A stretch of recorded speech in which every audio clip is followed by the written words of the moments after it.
Good evening. We're hearing from loved ones of a man shot and killed in Norman, still calling for justice 2 months after his death.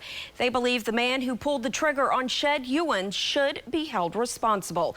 News 9's Hunter McKee is in the studio now. And Hunter, you spoke to those who knew the victim. That's exactly right, Jen. It's been 2 months now since Euwins was shot and killed near the University of Oklahoma campus. Those close to him tell me they're still looking for answers and want changes to a law that they say is impacting this case. It was Saturday, April 9th. It was actually OU's parents' weekend that weekend.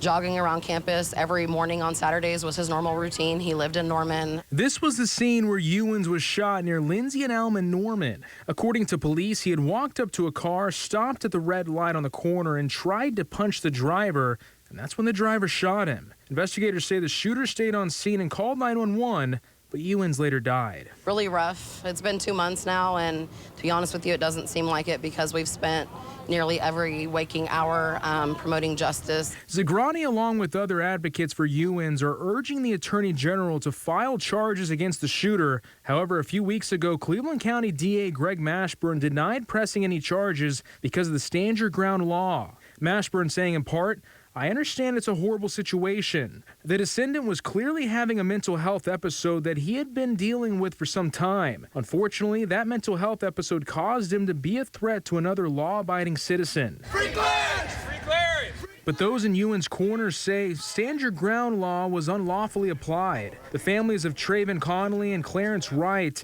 were also rallying today saying the same thing after they were charged for murder for a 2020 deadly shooting.